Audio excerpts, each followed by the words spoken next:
வணக்கம். திராவிட இயக்க தமிழர் படையோட பொதுச் செயலாளர் மதிப்புக்குரிய ஐயா சுபீரபாண்டியன் அவங்களுக்காக தான் அந்த காணொலி போடுறோம். ஏன்னா ஐயாவுக்கு நினைவிற்கான்னு தெரியல, நமக்கு நல்ல நினைவு இருக்கு.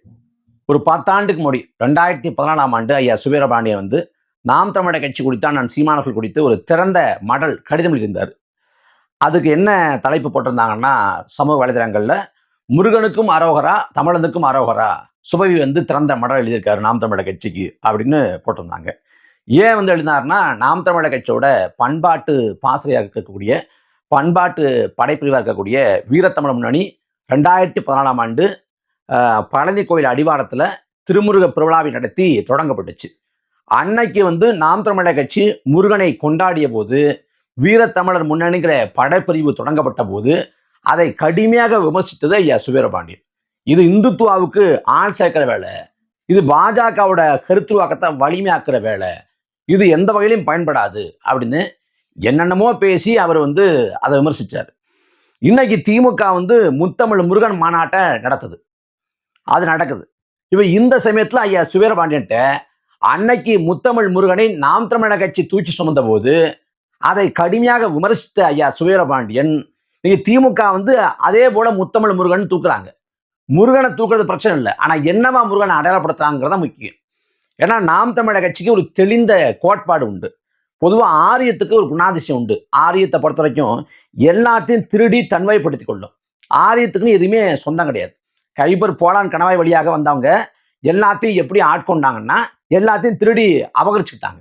அந்த அடிப்படையில் அவங்க பொன்னையும் பொருளையும் நாட்டையும் மட்டும் அபகரிக்கல, இங்கிருந்த தத்துவங்களை அபகரிச்சாங்க, இங்கிருந்த நம்மளோட அடையாளங்களை அபகரிச்சாங்க. இன்னைக்கு அம்பேத்கரை இந்துத்துவா அம்பேத்கர் அப்படிங்கிறாங்க.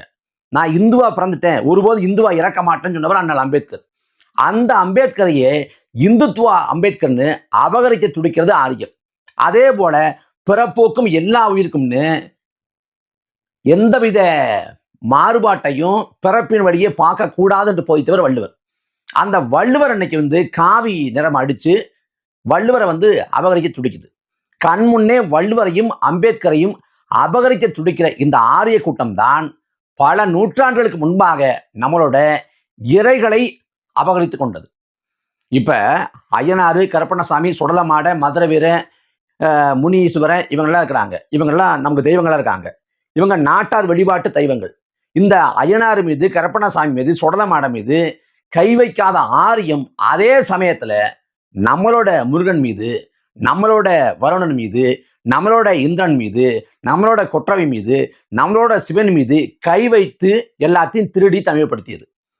சிவன்ங்கிறது வாழ்ந்து மறைந்த தமிழர் முன்னோர், முருகன்கிறது வாழ்ந்து மறைந்த தமிழர் முன்னோர். சிவன் காலம் வேற, முருகன் காலம் வேற. ஆனா இந்த பாத்திரங்களை எடுத்துக்கொண்டு அதுக்கு ஏத்தவாறு கதையை புனைஞ்சு சிவனையும் முருகனையும் அப்பா பிள்ளையாக்கி அதில் பிள்ளையாருங்கிற பாத்திரத்தை சொருகி அங்கே ஞானப்பழம் கொடுத்தாங்க அப்படின்னு ஒரு கதையை கொண்டாந்து சேர்த்து அதை புராண இதிகாசம் சொல்லி நம்ப வச்சு நம்ம தலை மேலே முழக அரைச்சிட்டேன். அப்போ திருடி சேர்க்கப்பட்ட, ஆரியத்தால் திருடி சேர்க்கப்பட்ட எல்லாத்தையும் மீட்கிற முயற்சியை தான் நாம் தமிழர் கட்சியோட பண்பாட்டு படைப்பிரிவாக இருக்கக்கூடிய வீரத்தமிழம் முன்னணி செய்யுது. நம்ம ஆரியை எதாவது அபகரிச்சு சொல்லணும்னா, மராத்திய சிவாஜி இன்னைக்கு இந்துத்துவாவோட ஒரு முகம் போல காட்டுறாங்க. ஆனா மராத்திய சிவாஜி தன்னோட படையில படை தளபதிகளாக இஸ்லாமியர்களை வச்சிருந்தாரு. இஸ்லாமிய மக்களுக்கு வழிபாட்டு தலங்களை கட்டி கொடுத்தாரு. ஆனா அந்த மராத்திய சிவாஜியை இன்னைக்கு இந்துத்துவ ஆளு அப்படின்னு சொன்ன கொண்டாடுறாங்க. மராத்திய சிவாஜி இந்துத்துவவாதி இல்லை. அவர் பதவியேற்கிறப்ப பார்ப்பனர்களை எதிர்த்து வச்சிருக்காங்க. மராத்திய சிவாஜி அவர் இஸ்லாமிய மக்களோட இணக்கமா இருந்தாருன்னு அந்த அபகரிச்சதை உடைச்சார் ஒருத்தர். யாரு? கோவிந்த் பன்சாரே அப்படின்னு. உடைச்சதால கோவிந்த் பன்சாரவே கொலை செய்யறான். அதே போல லிங்காயத்துக்கள் இந்துக்கள் இல்லை அப்படின்னு அந்த பக்கம் கல்புரிக்கி எழுதுறாரு. கல்புரிக்கிய போட்டு தள்ளுறான். இப்படி ரொம்ப தெளிவாக எல்லாத்தையும் அபகரிச்சு சேர்த்துக்கொள்வான். அப்படி அபகரித்ததுல எல்லாத்தையும் மீட்கிற ஒரு வேலையை, தெளிந்த வேலையை நாம் தமிழர் கட்சியோட வீரத்தமிழர் முன்னணி செய்து, முருகன் அவங்க காட்டின முருகனை கூட நம்ம வைக்கல.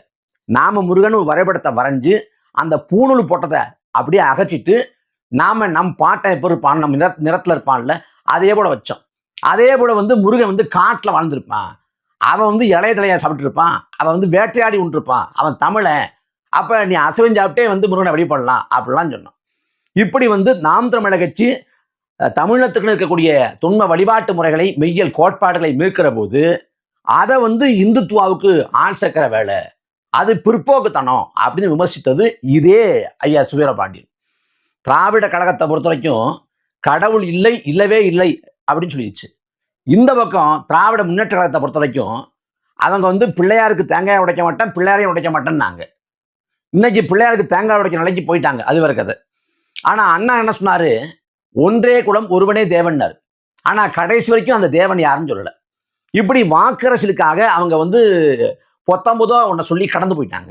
ஆனா திராவிட கழகமோ திராவிட முன்னேற்ற கழகமோ வழிபாட்டை விரும்பக்கூடிய தமிழர்களுக்கான இருக்கக்கூடிய மெய்யியல் கோட்பாட்டை முன்வைக்க வரல. ஆனா நாம் தமிழர் கட்சி தமிழர்களோட அரசியலை மீட்கிறது போல, உரிமையை மீட்கிறது போல, நதிநீரை மீட்கிறது போல, இயற்கை வளங்களை மீட்க துடிப்பது போல நாம் தமிழர் கட்சி தமிழர்களோட மெய்யியல் கோட்பாடுகளை மீட்குது. நாம இந்துக்கள் இல்ல, நாம் சைவத்தை தழுவணும், வைணவ தழுவணும், ஆசிவகம் நமது சமயமா இருந்துச்சு. நாம் வரலாற்றுல ஒருபோதும் இந்துக்கள் இல்ல, நாம் இந்து இல்ல, சிவன் இந்து இல்ல, முருகன் இந்து இல்ல. பழனி கோயில் அடிவாரத்துல இருக்கக்கூடிய முருக பக்தர்கள்ட்ட முருகன் இந்து அல்ல, நாம் இந்துக்கள் இல்ல அப்படின்னு சீமானவர்கள் வந்து ஒரு பரப்பிரசிறாங்க. இது ஆரியத்தோட அடி வேர்லயே கை வைக்கிற வேலை. அப்படி சிவன் இந்து இல்ல, முருகன் இந்து இல்ல, தமிழர்கள் இந்துக்கள் இல்ல அப்படின்னு பரப்பிரசிறாங்க. ஆனா இந்துவே இல்ல அப்படின்னு நாம் தமிழர் கட்சி பரப்பிரசிறப்ப அதுக்கு இந்துத்துவ சாயம் பூசியது இதே ஐயா சுவீரபாண்டியன். ஆனா இவங்க போன மாசம் முத்தமிழ் முருகன் மாநாடு நடத்தினாங்க. அந்த முத்தமிழ் முருகன் மாநாடு நடத்துற அதே சமயத்துல பழனியை சுத்தி அந்த பகுதியில் வந்து வழிபாட்டு உரிமையை பறித்த பார்ப்பனர்கள் அப்படிங்கிற ஒரு கையேடு, ஒரு சின்ன புத்தகம். அந்த புத்தகத்தை வந்து திராவிட விடுதலை கழகம், அதாவது கொளத்துமணியோட அமைப்பு, அந்த அமைப்பை சேர்ந்தவங்க வந்து விநியோகம் பண்றாங்க மக்கள்கிட்ட. இந்த முருகன் மாநாடு நடக்கிற சமயத்துல வந்து பழனி கோயில உரிமையை யார் பறிச்சான்னு தெரிஞ்சுக்குங்க அப்படின்னு சொல்லிட்டு வழிபாட்டு உரிமையை, பழனி கோயில் வழிபாட்டு உரிமையை படித்த பார்ப்பனர்கள் அப்படிங்கிற தலைப்பிட்டு அந்த புத்தகத்தை விநியோகம் பண்றாங்க. அந்த புத்தகத்தை வந்து விநியோகம் பண்றாங்க. அது வந்து தடை செய்யப்பட்ட ஒரு புத்தகம் இல்லை. அந்த புத்தகத்தை விநியோகம் பண்ணதால சம்பந்தப்பட்ட அந்த திராவிடர் விடுதலை கழகத்தை சேர்ந்த, அதாவது கொளத்துமணி அமைப்பை சேர்ந்தவங்களை கைது பண்ணது திராவிட மாடல் அரசோட காவல்துறை. இப்படி பெரியாரசுகள் வந்து பழனியில கைது செய்யப்படுறாங்க. அதே சமயம் இந்த முத்தமிழ் முருகன் மாநாட்டில் அர்ஜுன் சம்பத் வந்து பங்கேற்றிருக்காரு. அதாவது நாம வந்து திருமுருக பெருவிழா நடத்தணும், காவிக்கு மாற்றாக பச்சை வச்சோம். அவன் ராமன் பேசுறப்ப நம்ம ராவணன், அவன் பிள்ளையார்னு பேசுறப்ப நம்ம முருகன், அவன் இந்துன்னா நம்ம சைவம் வைணவம் அப்படின்னோம். அப்ப இந்துத்துவம் என்ன வைக்குதோ அதற்கு மாற்றான எதிரான ஒரு கோட்பாடை வச்சோம். ஆனா திமுக பொறுத்த வரைக்கும் அப்படி எதுவுமே இல்லாம அர்ஜுன் சம்பத் போன்ற காவி சங்கிகளை இந்த முருகன் மாநாட்டுக்குள்ள ஊடுருவ வழிவகை செய்யுது. அது மட்டும் இல்லாம அந்த மாநாட்டில் தீர்மானம் போடுறாங்க. தீர்மானம் வந்து மார்க்சிஸ்ட் கம்யூனிஸ்ட் கட்சிக்கும் அந்த பக்கம் திராவிடர் கழகத்துக்கும் விடுதலை சக்திகளுக்குமே ஏற்பட்டதா இல்லை. என்னங்க இந்த மாதிரிலாம் தீர்மானம் போடுறாங்க மாநாட்டில் அப்படின்னு சொல்லிட்டு மார்க்சிஸ்ட் கம்யூனிஸ்ட் கட்சி விமர்சிக்குது. அந்த பக்கம் விடுதலை சக்திகள் கட்சியை சேர்ந்த முனைவர் ரவிக்குமார் இது கல்வியை காவியமயப்படுத்துகிற வேலை அப்படின்னு அவர் விமர்சனம் பண்ணுறாரு. திராவிட கழகம் வந்து இந்த மாநாட்டுக்கே எதிர்ப்பு தெரிவிக்குது. அதாவது அறநிலையத்திலோட வேலைங்கிறது கோயில்களில் வந்து வரவு செலவு சரியா இருக்கா அப்படின்னு பராமரிப்பு பண்ணுறதான் வேலையை உடைய, குறிப்பிட்ட மதம் சார்ந்த நடவடிக்கைகள் ஈடுபடுவது வந்து அவங்களோட வேலை இல்லை அப்படின்னு சொல்லிட்டு ஒட்டுமொத்தமாக மாநாட்டுக்கே எதிர்த்து வைக்கிறாங்க. இப்படி இதில் பயங்கர குளறுபடிகள். இதில் என்ன சொல்கிறாங்க அப்படின்னா, இதில் வந்து சேகர் பாபு தாங்க அப்படி தான் பண்ணுறாரு, முதலமைச்சருக்கு ஒன்றும் தெரியாதுங்க, அவர் பாட்டுக்கு அமெரிக்காவில் சைக்கிள் ஓடிட்டு இருக்காரு, அவரையே எழுக்கிறீங்க அப்படின்னு சொல்லிட்டு சேகர் பாபு மட்டும் சங்கியாக்கி முதலமைச்சரை வந்து மகா உத்தமர் அப்படின்னு காட்ட முற்படுறாங்க. நாம் தமிழர் கட்சி ஒரு தெளிந்த கோட்பாடை முன்வைத்த போது அதை அன்றைக்கு இது சங்கித்தனம் என்று விமர்சித்த இந்த திராவிட இயக்க பெருமகன்கள் நாம் தமிழர் கட்சி முருகனை வந்து எங்கள் முப்பாட்டன் அப்படின்னு பேசினப்ப, அப்படி முழக்கத்தை வச்சப்ப கடுமையாக கேலி கிண்டல் செய்த இந்த திராவிட இயக்கத்தை சேர்ந்த இந்த பிதாமகன்கள் சுவீரபாண்டியன் போன்ற ஆட்கள் இன்னைக்கு முத்தமிழ் முருகன் மாநாடுன்னு முருகனுக்கு பூணூல் போட்டு அங்க காவி உடை அணிந்த அர்ஜுன் சம்பத் போன்ற ஆட்களை வரவழைச்சு சமஸ்கிருதத்துக்கும் ஆரியத்துக்கும் வழிவகுத்து இன்னைக்கு பண்றதை எப்படி பாக்குறாங்க? 2000 கோயில்ல வந்து குடமுழு கடத்திருக்கோங்கிறாங்க. 2000 கோயில்ல குடமுழு கடத்தாங்கன்னா எத்தனை கோயில்ல தமிழ்ல வழிபாடு செய்யப்பட்டுச்சு. இவங்க வந்து அனைத்து சாதியினரும் அச்சராகணும் அப்படின்னு கொண்டு வந்தாங்க. நாமளும் வரவேற்றோம். அது இன்னைக்கு செயலாக்கம் செய்யப்பட்டிருக்கா? அதுல படிச்சுட்டு வந்தவங்களாம் இன்னைக்கு வேலையில் இருக்காங்களா? அது அப்படியே ஓரம் தள்ளப்பட்டுச்சு. அதே போல வந்து தாய்மொழியில தமிழ் மொழியில வந்து அர்ச்சனை பண்ணலாம் அப்படின்னாங்க. ஆனா எதுவுமே நடைமுறையில் இல்லையே. இதையெல்லாம் ஐயா சுவீரபாண்டி கேட்பாங்களா? விமர்சிப்பாங்களா? ஏன் இதெல்லாம் விமர்சிக்கிறது இல்லை? நாம் தமிழர் கட்சி நிமிந்தா குத்தம், உட்கார்ந்தா குத்தம், தும்முனா குத்தம், இருமுனா குத்தம்னு எல்லாத்துக்கும் உள்நோக்கம் கற்பிக்கிற, எல்லாத்துக்கும் விமர்சன கணைகளை பாய்ச்சுக்கிற சுவீரபாண்டிய இன்னைக்கு முத்தமிழ் முருகன் மாநாடுன்னு சொல்லி அதுல முருகனை மீட்கிற வேலை செய்யாம பாஜகவோட கருத்துருவாக்கத்தை நிலைநிறுத்துற வேலை செய்யுது. முருகனுக்கு பூணூல் போடுது. சமஸ்கிருதத்துல வந்து அங்க எல்லாம் பண்றாங்க. ஆரிய மயமாக்கல் துணை போறாங்க. இதை ஏன் கண்டிக்கிறது இல்லை? அப்ப இதுக்கு வாய் திறக்காத சுவீரபாண்டியனுக்கு நாம் தமிழர் கட்சினா உடனே ஏன் வாய் திறக்கிறாரு? திமுகவை சேர்ந்த ஒரு அமைச்சர் பல தடவை பேசியாச்சு. ரகுபதி திராவிட மாடலுக்கு முன்னோடி ராமர் அப்படின்னு பேசின பிறகு அவர் அமைச்சரை விட்டு நீக்கிருக்கணும், கண்டிச்சிருக்கணும். அந்த கருத்தை உடனடியாக திமுக அதிகாரப்பூர்வமாக ஒரு பத்திரிகையாளர் சந்திப்பை நிகழ்த்தி மறுத்திருக்கணும்.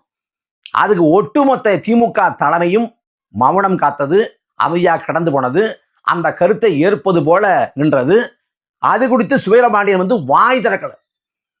இந்த பக்கம் பார்த்தா சேகர்பாபு செயல்பாடு பூரா சங்கீதனம், அந்த பக்கம் அன்பில் மகேஷ் பொய்யாம்படி அவர் செயல்பாடு பூரா கல்வி காவி மையம். ஆனா முதலமைச்சர் வந்து எதுவுமே தெரியாது. இருக்கு எல்லாத்துக்கும் முட்டு கொடுத்து சப்பகட்டு கட்டி நியாயப்படுத்துகிற சுவீரபாண்டியன் போன்ற நியாயவான்கள் திராணி இருந்தா, தெம்பு இருந்தா, நேர்மை இருந்தா இதுக்கெல்லாம் பதில் சொல்லணும். இந்து சமய அறநிலையத்துறைன்னு வச்சிருக்கீங்க. நாம கோரிக்கை வைக்கிறோம், தமிழர் சமய அறநிலையத்துறை மாத்துங்க, இந்துங்கிறத நீக்குங்கிறோம். அதை நீக்க திராணி இருக்கா?